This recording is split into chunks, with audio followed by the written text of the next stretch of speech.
Hello, everybody. Welcome back to the comprehensive but informal study of Critique of Pure Reason. Matt and Patrick are back. Yay. Yeah, it's been a while, so whatever stream of consciousness we had going week to week before, completely severed. Yeah, Just utterly severed, and at a weird time, because I know that the second section on time is basically the exact same as the section on space. just for So time. whatever we were thinking about Yeah. the section on space, it applies to time, but internally rather than externally. Yes. Meaning he says time is the form of internal experience, and therefore any experience whatever, because you have to have an inner experience to have an outer experience. Yeah, I think that's Yeah, right. basically that's true, but probably didn't help. so, so it might help more to. Do you have any other remarks? No, I don't think so. You pretty much got it. Yeah, these are the two, fundamental preconditions for, experience in terms of, like you said, internally.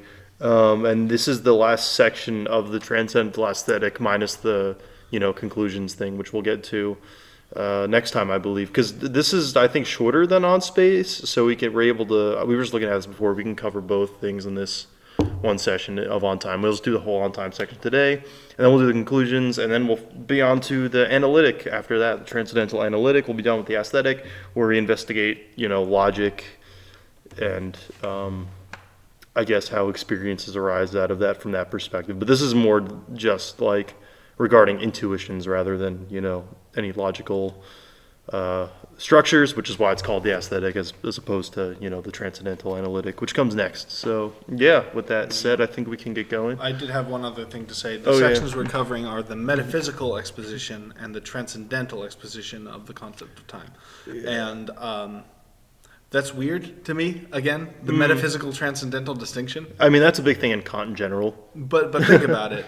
Transcendental exposition, that means an exposition of how these are necessary for experience. But according to Kant, metaphysics amounts to what you can transcendentally deduce, no?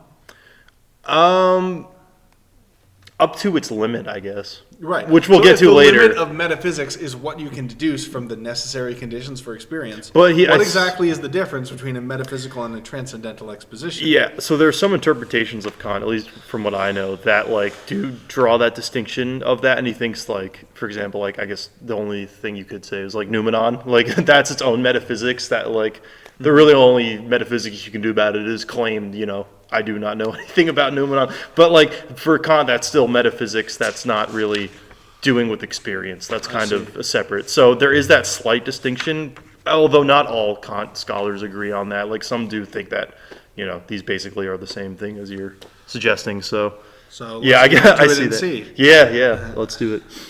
Do you want to read the first Sure. paragraph?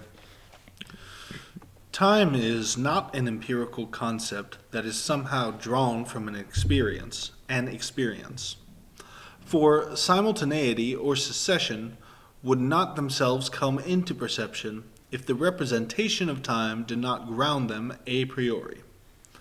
Only under its presupposition can one represent that several things exist at one and the same time, simultaneously, or in different times, successively. So the idea here is you can't have simultaneity or succession after experience, because experience needs to involve multiple things. Therefore, you need to have it before experience, and therefore you need to have time before experience. And so it's not an empirical concept that is drawn from experience, which I think is a pretty straightforward knockdown argument. Yes, I agree.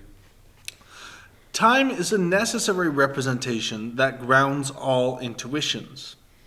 In regard to appearances in general, one cannot remove time, though one can very well take appearances away from time. Time is therefore given a priori.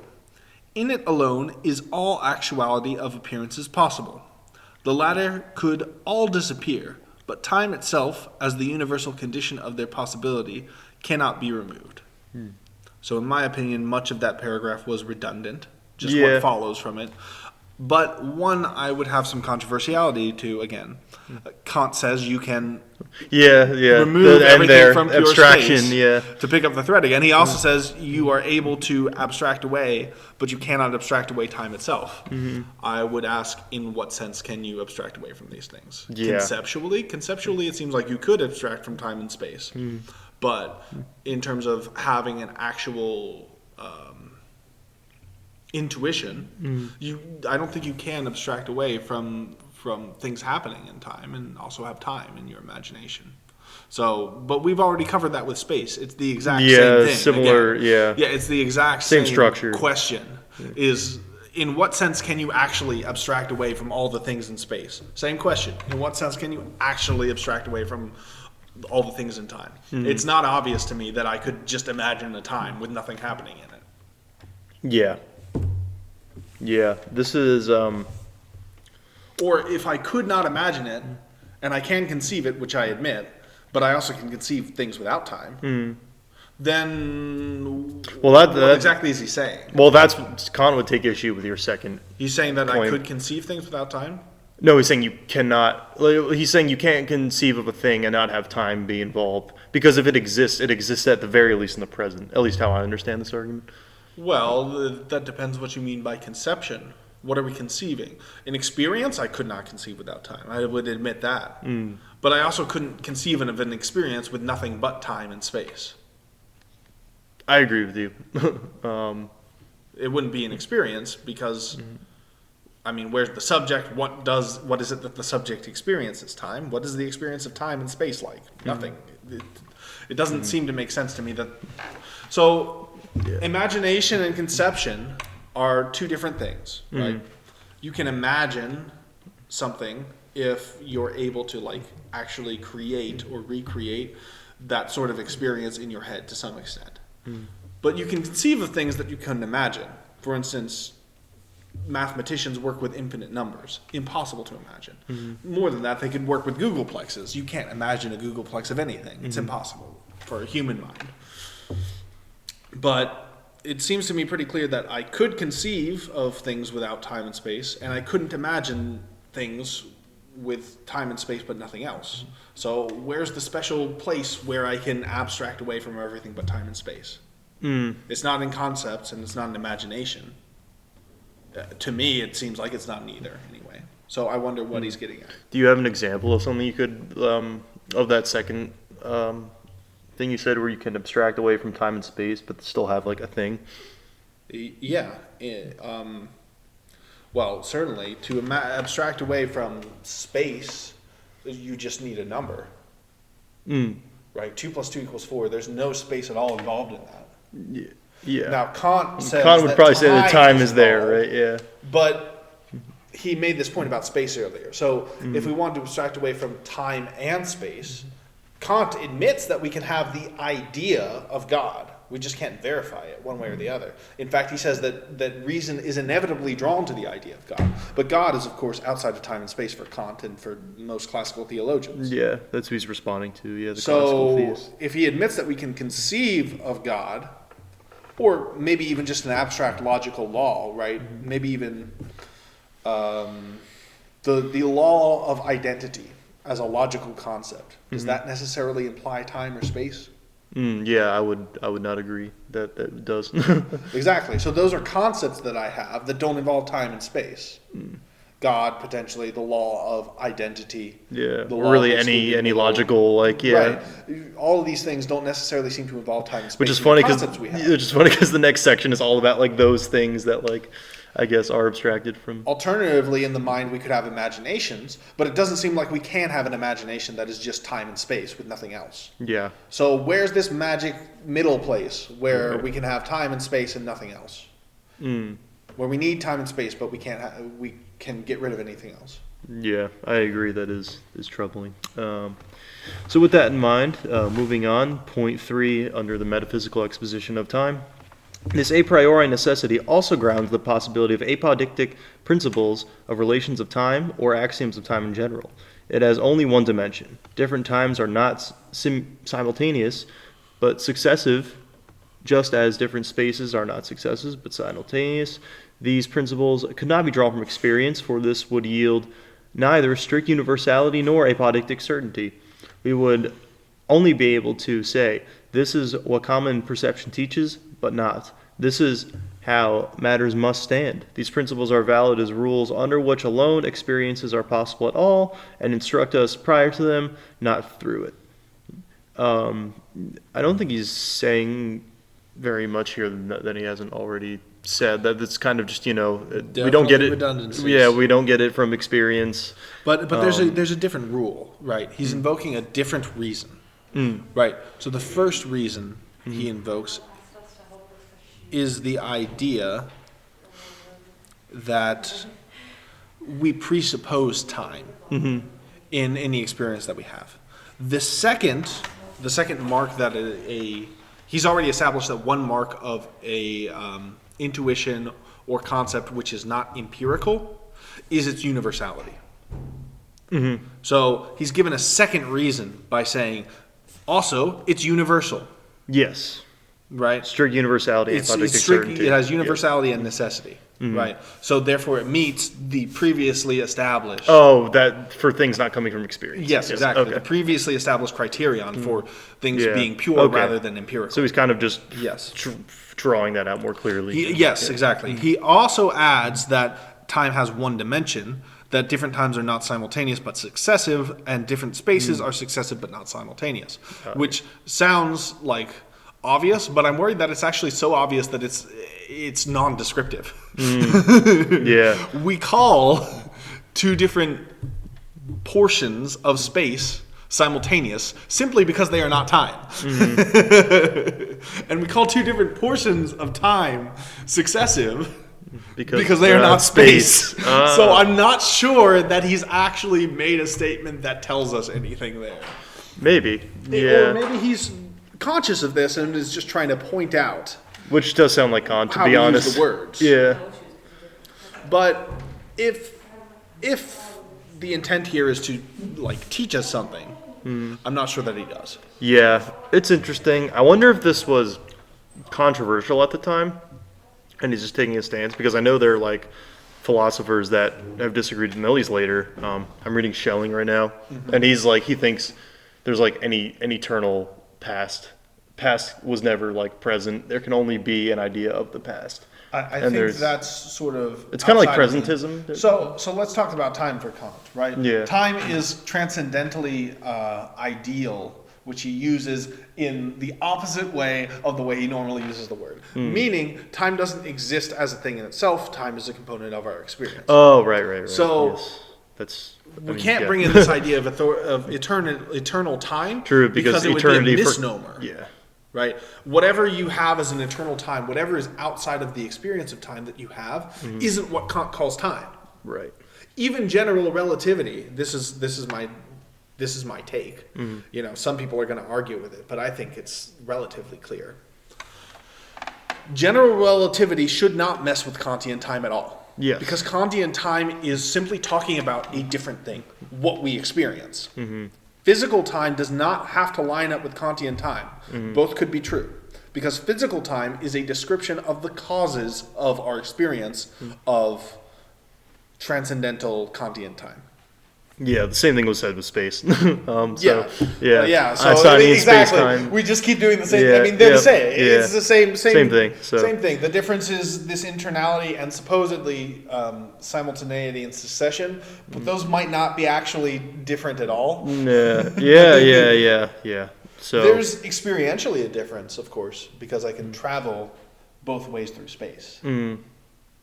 So that might be what Kant means, but he doesn't elucidate it if that's what he is. He does right. mean. Yeah. Cool. Yeah. So that being said, number 4, time is no discursive or, as one calls it, general concept, but a pure form of sensible intuition. So he's drawing that very important distinction there that, he does with space as well. Different times are only parts of one and the same time. That representation, however, which can only be given through a single object, is an intuition. Further, the proposition that different times cannot be simultaneous cannot be derived from a general concept. The proposition is synthetic and cannot arise from concepts alone. It is therefore immediately contained in the intuition and representation of time. Yeah. Okay, a couple interesting things are going on here. Yes. Did you have something today? No, other than, I mean, yeah, I was just going to highlight that, it's not a concept for the reason that he gives further the proposition. Different times cannot be simultaneous, cannot be derived from a general concept. That's, I guess, a judgment we would make regarding like an object or a representation. Right, he claims that judgment is synthetic because it doesn't arrive from concepts, right? Mm-hmm. Analytic stuff has to come from the concept itself. Mm-hmm. And so therefore, because it can't be derived analytically from analyzing a concept, it has to be synthetic and therefore a result of intuitions. Mm-hmm. But that's odd. Mm. The reason I think that's odd is because we're dealing with one intuition, time. And Kant's very clear about this. Time is a single intuition. Yes. Right? So where's the synthesis come in? What are we synthesizing together? He says it's synthetic because it's not analytic, because we're not analyzing our concepts. But what are we synthesizing? We're synthesizing the proposition that different times cannot be simultaneous. The proposition that different times cannot be simultaneous. But I'm saying that is a synthetic what makes it synthetic other than that it's not analytic? Because the point of synthetic is that we're putting things together, right? Yeah. We're combining different representations in order to arrive at our judgment. Yeah. So what different representations are we combining to make that judgment? Because the whole analytic synthetic is either the judgment is already contained immanently within the concept. No, yeah, this seems like an analytic thing to me. The more I'm like looking at it, different times cannot be simultaneous. That's like a definitional, isn't it? Almost. Well, because if for they're our different concept times, of time. Yeah, I don't know. I'm questioning it. But I'd like to fully bring out what I mean when I'm questioning it. Oh, okay. Which is simply that. Here's his argument. Mm-hmm. In order to be analytic, something has to be derived from analyzing a concept. You cannot analyze an intuition, is what he's saying. Yes. All right. So either things are analytic or synthetic. That is, either you make the judgment by analyzing the concept as it stands and therefore clarify it, or you combine different representations. I'm not sure if they all have to be judgments or all concepts or what. I'm not sure what the deal is, but you definitely have to combine things for it to be synthetic. That's what the word means. Yes. Synthesize, put it together. So you need to combine things to arrive at the judgment. So my question is, what are we combining with our intuition of time in order to arrive at the judgment that different times cannot be simultaneous? Yeah, it doesn't seem like there's anything besides the definition of time and different times and simultaneity. Right. Is that what we're combining? Difference and simultaneity? But those seem like concepts. Or the whatever they are. Difference and like. So maybe the idea is that difference and simultaneity without space, right, doesn't add up. Involves already the concept of time and space, and then our judgments, our categorical judgments about difference versus sameness. Which are those categories to look ahead? Yeah, cheating. Well, there's no way for it to make sense if you don't already. Yeah, which is an unfortunate consequence of how he wrote this, or at least organized it. Yeah, it's a full system, and you have to, unfortunately, already understand it to understand it. Yeah, which is why you can't just kind of pick this up and be like, oh. Rather than searching, just Google 12 Kantian 12 categories. Categories of judgment, Kant. Just give me the table. Go to images. True. I don't know why I think defaulted to Yahoo. Okay. Here we go. So quantity, quality, modality, and relation. Mm-hmm. So that would be unity versus plurality. Right? Yes. So we synthesize the concepts of unity and plurality with our intuitions of time and space to arrive at the judgment. Could be his explanation. That's possible. The problem with that, well, not internally with Kant, but many philosophers that come after argue that like this is the the unity is the one judgment of which all the rest of these can be derived. So, I'm not sure that accords with experience, though, because if that were the case, all we would experience would be unity. well, no, it doesn't stay unity. It derives. Like it's not like the fixed judgment like these are. It's Well, then, how are those categories unreal? it's not that they're unreal. It's that they develop. They're based on. I think this is a bit of a tangent. It is a too far, tangent. actually. Yeah. I was thinking that. I don't want to like get in Yeah. there, but because ficta. The second thing is, I'm just trying to understand this sentence. That representation, however, which can only be given through a single object, is an intuition. What does that mean? Which sentence? Sorry. The third in paragraph 4. That representation, however, which can only be given through a single object, is an intuition. So that's just kind of describing, I think, the process of how we get intuitions. There's a representation given right to us, and then But why? it's through an object, and then it gets filtered through the intuition, and we render it as an object of experience. But he's not saying we render it as an object of experience. He's saying that the object gives us the intuition. Wait. I think he's saying like the vehicle of the representation is an object. I'm sorry, I had it backwards. So the object come to us. So The object is given to us. The intuition filters it, and we get representation. So I've got an object in front of me, right? Yeah. I've got a table in front of me. Mm-hmm.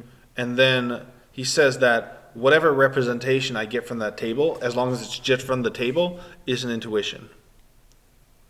As opposed to what? A concept? Does a concept... Yeah, I think so. Oh, so a concept doesn't come from a single object because of its doesn't. universality. Because it doesn't have to do with objects at all. Yeah. Well, it could. Well, oh yes, okay, but not in the way that intuitions Empirical do. concept, for instance, gravitation Yeah. would be an empirical concept, I'd say. So, okay, but the point is, Yeah. right, either it's something that exists a priori, or if it's empirical, it has to come from multiple instances, because otherwise where are you going to get the universality of a concept? That it applies to multiple things. Although, is that the case? Because he's arguing that time and space are universal intuitions, correct? But they're single. They are universal in the sense of applying to experience, but they are not universal in the sense of the problem of universals. Yes. Right? If you go into the medieval problem of universals, the idea is, okay, we got one object that's blue and another object that's blue. Mm-hmm. How would they both share the same blueness?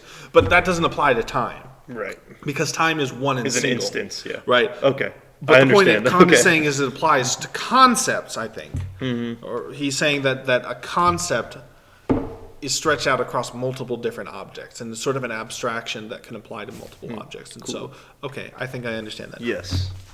That was a good thing to clarify. Oh man, this one, it's the one that Doug freaks out. It's the meme. What? Oh, number 5? Number 5, I'll read it. Yeah, go ahead. The infinitude of time signifies nothing more than every determinate magnitude of time.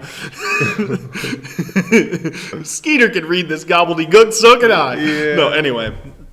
The infinitude of time signifies nothing more than that every determinate magnitude of time is only possible through limitations of a single time grounding it.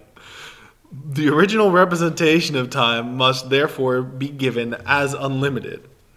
But where the parts themselves and every magnitude of an object can be determinately represented only through limitation, there the entire representation cannot be given through concepts, for they contain only possible representations, but immediate intuition must ground them.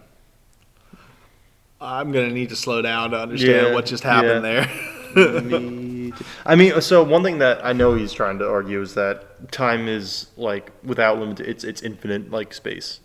Well, he definitely says that there is an infinitude of time in a certain sense. He does not say that there's an infinitude of time in a real noumenal sense. No, yes, of course not. Nothing he says in the aesthetic, I think, right? This is kind of a general rule for this part of the book. Because that's something he handles later in the Antinomies. Yes. But the infinitude of time signifies nothing more than that every determinate magnitude of time is only possible through limitations of a single time grounding it.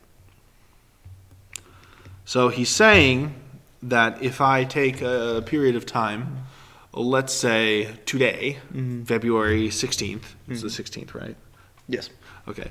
February 16th, I can only conceive of and have that determinate magnitude of time by way of limitation. And the limitation is that single time.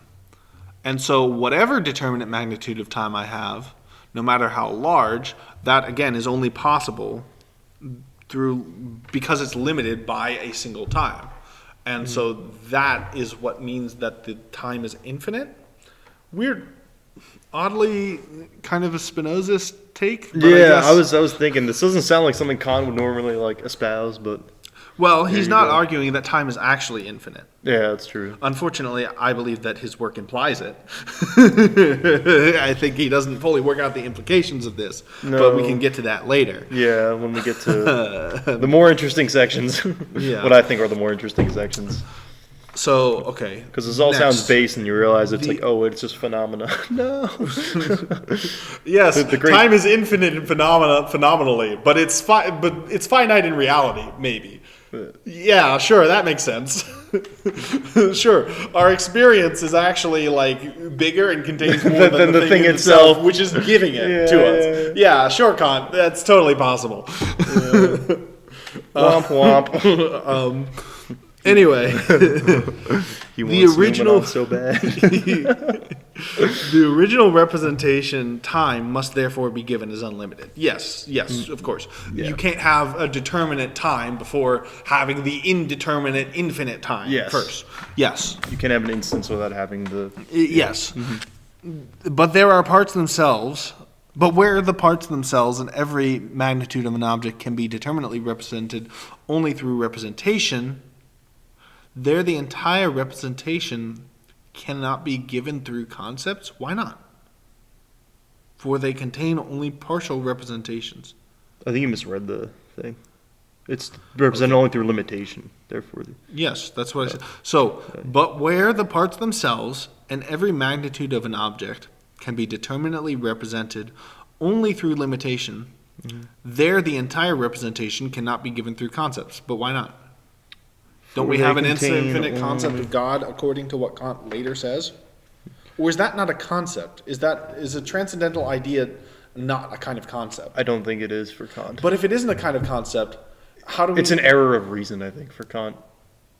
But that doesn't answer the problem. Because Kant says that every representation is either an intuition or a concept. Mm-hmm. Or the unification of an intuition with a concept. Mm-hmm. Which would be an experience. Yes. Okay, so if he's already established this dualism, all the representations you have in your head are intuitions or concepts. Which one is the idea of God? No, I don't think I think that's the problem. We're drawn to this vague transcendental idea, but it's not it's real. So that we don't actually have the representation? I think that is that's what I think anyway. I'm not sure, but I don't think so. Why not? The reason I don't think so is because he says that it's an inherent component of reason. And he also says... Yes, but that's why reason is He also says flawed. that we can know it's possible. And how can we know it's possible? No, he doesn't say we know it's possible. I was going to say, I don't think he... But I'm not sure that distinction makes sense. That's much later. This is all the end of the book. He says that we can have a possible belief.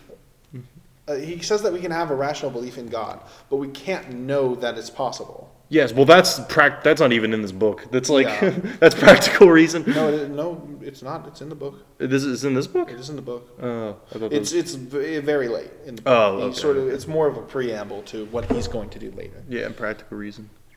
Okay. But what is his actual argument then? that an entire representation cannot be given through concepts if it's represented only through limitation. For they, what is the they?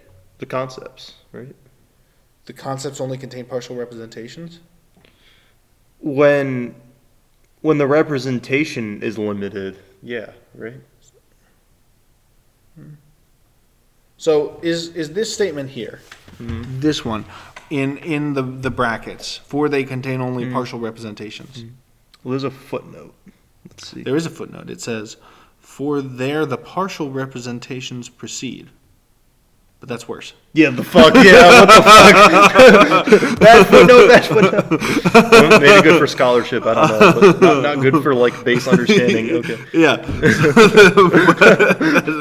That's worse. No. I mean, I don't know what to tell you. I don't know what the things. pronoun is supposed to signify. The they, the their.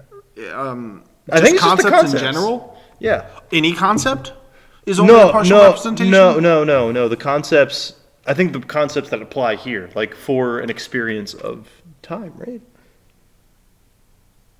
Oh, but then in that case, there is no argument. Yes. That's a problem. Isn't he just being like just being like repetitive? Well, yeah, no, but this is a new proposition, essentially. I don't think he's redundant here. He's saying that he's giving another reason why it's not a concept, which is that time is infinite and you can't have an infinite concept. But where did he establish that? By what arguments did he establish that you cannot have an infinite concept? Maybe that's just, you have to read it later. I don't know. To be honest, I'm confused. In that case, but you understand that's weird. My problem. Yes.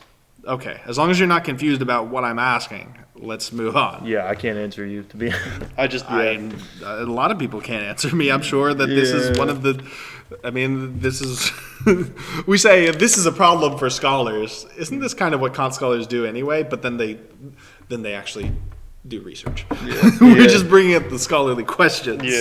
But immediate intuition must ground them. Okay.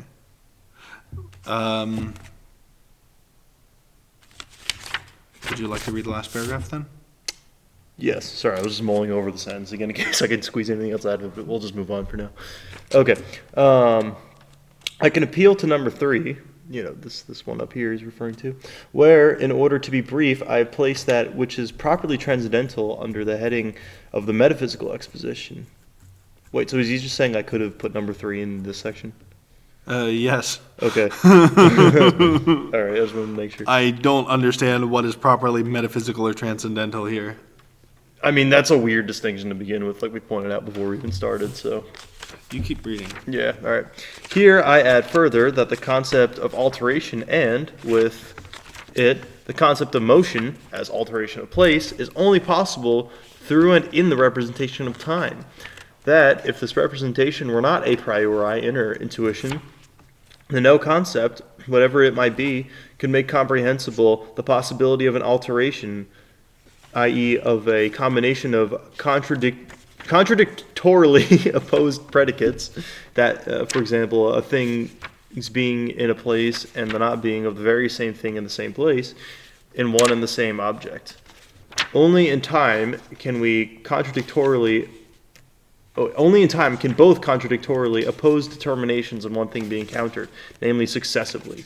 Our concept of time therefore explains the possibility of as much synthetic a priori cognition as is presented by the general theory of motion, which is no less fruitful. Okay, so that was a bit of a paragraph, but that's also the whole section, so we only have to figure this out to understand this whole section. And he also has not explained, still, what the difference between a metaphysical and a transcendental exposition is. He has in the... Oh, you weren't there for that one. Where? That was a last thing when we were on space. You can go back to the transcendental exposition of space, and he explains it. Yeah, this first paragraph. I understand by transcendental. But the problem, I understand what the transcendental exposition is. I don't understand what the metaphysical one is. Oh, does he explain that one then?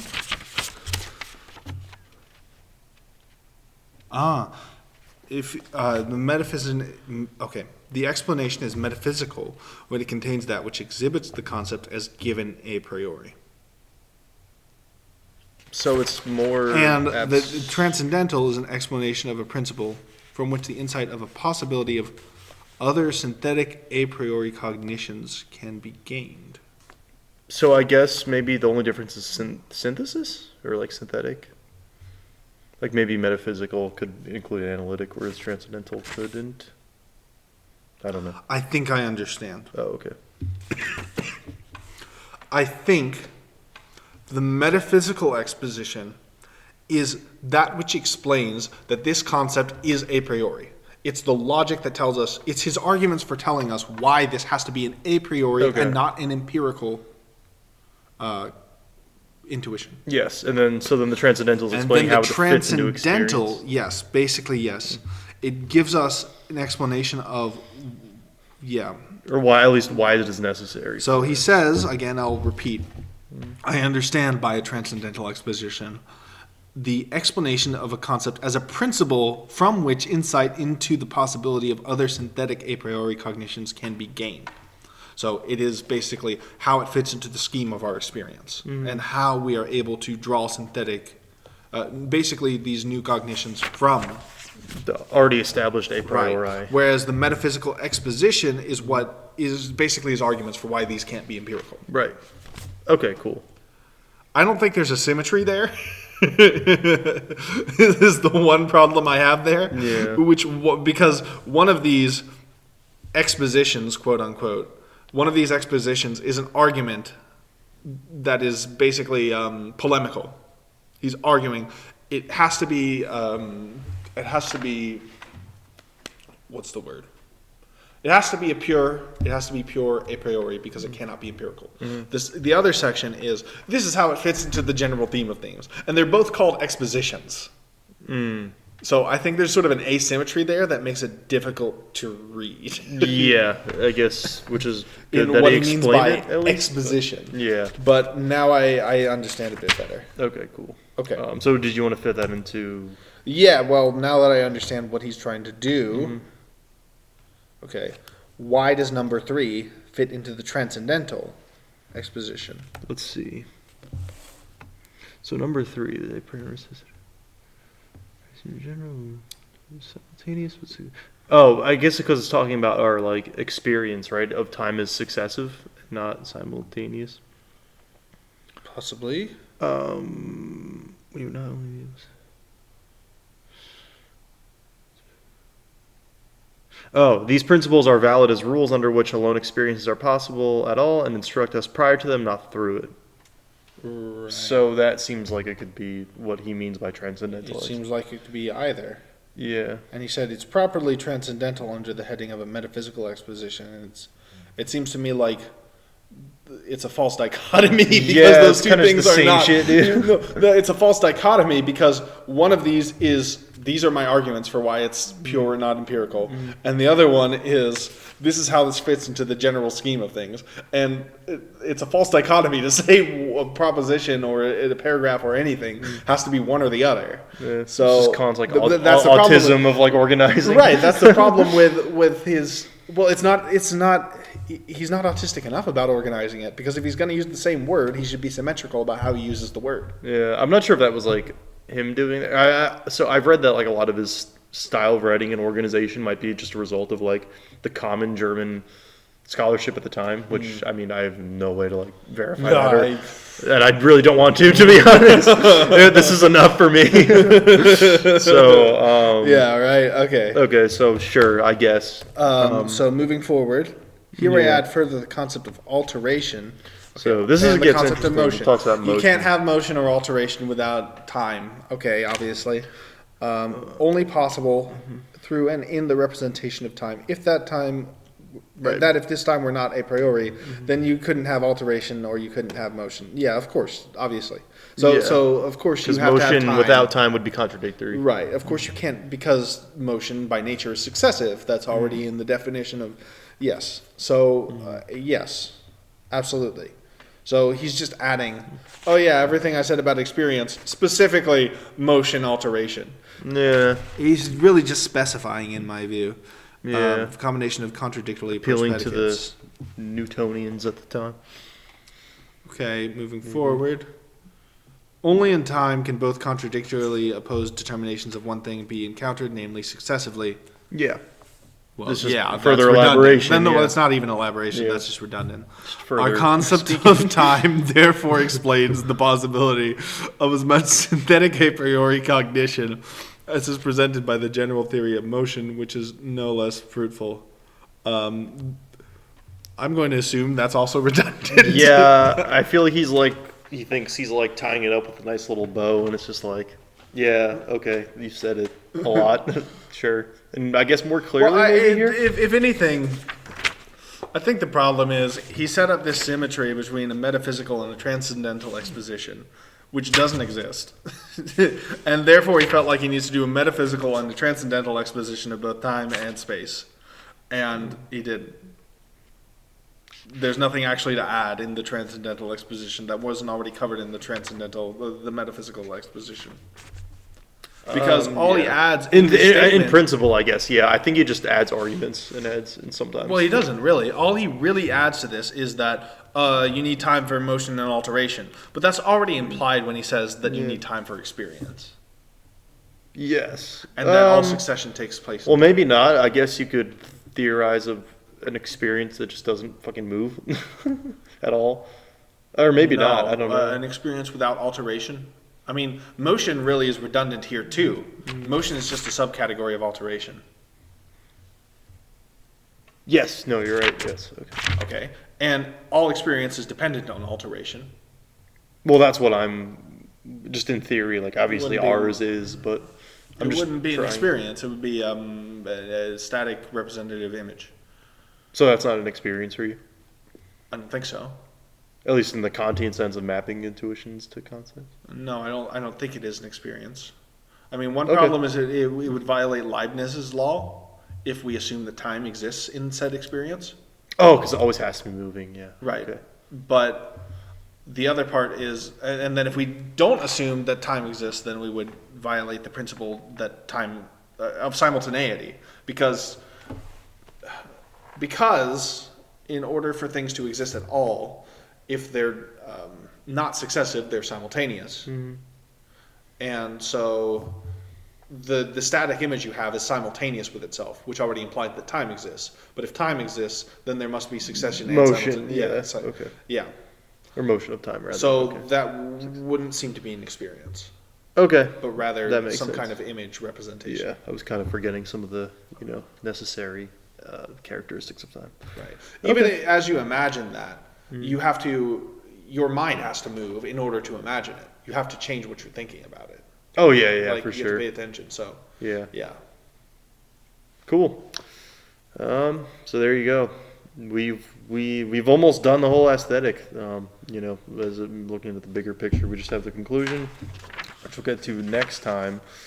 Oh, never mind. There's There's an elucidation. elucidation that's nice. And then there's general. Oh, general remarks. Oh shit, never mind. We're not done. Bro, why is this so General remarks go on long? forever, and then there's the conclusion. Then there's oh god. So we've still got Like what? At least 2 more sections to go.